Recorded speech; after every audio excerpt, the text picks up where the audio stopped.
ধরনের কথা হচ্ছে এবং সাম্প্রতিক সময়ে জামাতের তরফ থেকে বলা হয়েছে যে তারা বিএনপি ছাড়া অন্যদের নিয়ে জোটের কথা ভাবছেন, বিএনপি সহ জোটের হিসেবে বিভিন্ন সময় আলোচনায় ছিল। প্রশ্ন হচ্ছে, যদি দলগুলোর মধ্যে আলোচনা এমন একটা পর্যায়ে চলে যায় যেখানে সবার মধ্যে এক ধরনের আসন ভাগাভাগি হয়ে যায়, তাহলে কি আসলে নির্বাচন বলে কিছু থাকবে কিনা, আর সেই সম্ভাবনাই কতটুকু?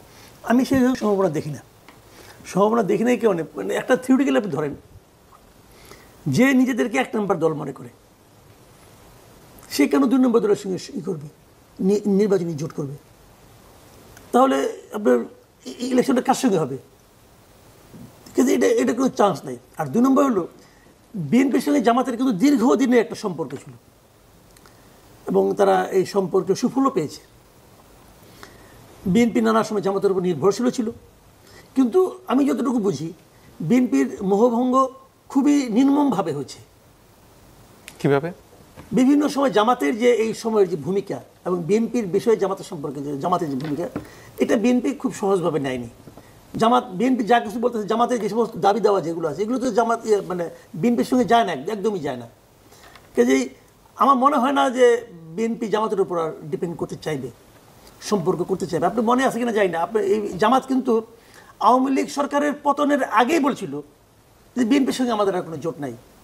এই শফিকুর রহমান সাহেব কিন্তু বলছিল, যখন তারা বিপদে, তখন তো জামাত মোটামুটি বিপদগ্রস্ত, সে অবস্থাতেও তারা দাবি করতেছে তারা বিএনপির সঙ্গে কোনো জোটের মধ্যে নাই, তারা কোনো কিছু। এই জোট কিন্তু বিএনপি ভাঙে নাই, জামাত ভেঙে দিয়েছে বেসিক্যালি। তো এই অবস্থায় আর এখন বিভিন্ন জায়গায়, বিভিন্ন প্রশাসন এবং বিভিন্ন স্তরে জামাত বিএনপির মধ্যে কিন্তু একটা টাগ অফ ওয়ার আছে। বিশেষ করে প্রশাসনও তো আছেই, যে মানে জামাত কাকে দিবে। যেমন ঢাকার মধ্যে ডাকসু নির্বাচন হয় না আপনার, এখানে আসলে লড়াইটা কার সঙ্গে হচ্ছে? স্টুডেন্ট হচ্ছে, আমরা দেখতেছি মানে ভিজুয়ালি, বাট এর পেছনেও কিন্তু একটা লড়াই কিন্তু আছে। ঢাকার বিরুদ্ধে তিনি ভিসি, উনি তো জামাতের লোক ভাই, উনি চট্টগ্রাম ইউনিভার্সিটিতে জামাতের মানে খুবই ক্যাডার ছিলেন একজন।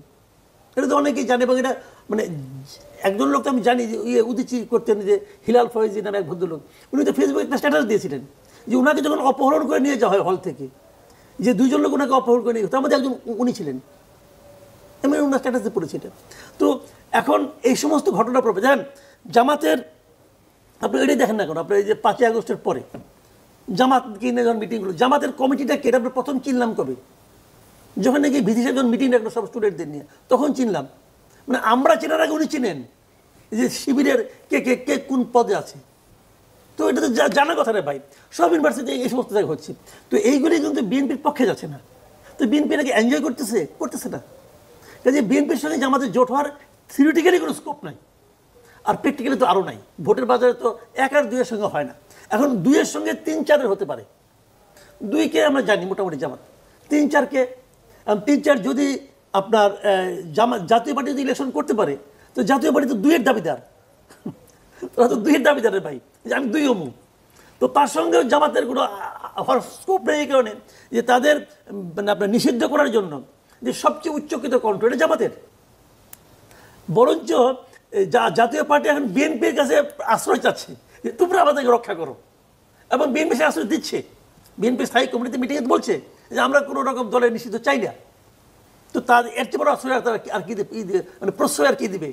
তো দিচ্ছে প্রশ্রয়। তাহলে জাতীয় পার্টির সঙ্গেও জামাতের কোনো মানে আপনার নির্বাচনী জোট হওয়ার কোনো স্কোপ আমি দেখি না। এখন তৃতীয় হলো যে তারা ইসলামী দলগুলোর সঙ্গে করতে পারে। আমি অনেকগুলো ইসলামী দল, বিশেষ করে চরমনায় মনে করতাম, মানুষ তো ভুল মনে করতে পারে, আমি তো অত জ্ঞানী না, যা দেখতাম তাই মনে করতাম। তো এখন আর মনে করি না। তাহলে ওনার সঙ্গে মিশবেটা কে? মানে আমি একমাত্র এনসিপি ছাড়া আর কোনো সম্ভাব্য দল দেখি না যে যারা জামাতের সঙ্গে মিশবে। আর এনসিপির সঙ্গে মিশলে পরে জামাতের কি খুব একটা লাভ হবে না ক্ষতি হবে, এটা জামাত হিসাব করা দরকার। জামাত এনসিপি যাবে না, জামাত এনসিপির ক্ষতি হবে, আই ডোন্ট বিলিভ। তাহলে এনসিপি না, তাহলে ওনাকে একা ইলেকশন করতে হবে। আর যদি জাতীয় পার্টি ইলেকশন করতে পারি, জাতীয় পার্টির মূল সমস্যা জানেন এই মুহূর্তে আমি যেটা বুঝি, যদি তারা ইলেকশন করতে পারে তাহলে তাদের মূল সমস্যা হয়ে যাবে তাদের প্রার্থী নাই, তাদের ভোট আছে কিন্তু প্রার্থী নাই, এটা হলো মূল সমস্যা ওদের। তারপরে মনে করেন লাঙ্গল টাঙ্গল আছে, মার্কা তো আছে, তো অনেক কিছু হতে পারে, অনেক কিছুই হয়ে যেতে পারে। সেক্ষেত্রে যা কিছুই হোক, যদি জাতীয় পার্টিকে শেষ পর্যন্ত নিষিদ্ধ না করতে পারে জামাতের এই ইলেকশনের যে প্রতিযোগিতা, সেখানে জামাত একটা ভালো ধরা খাবে।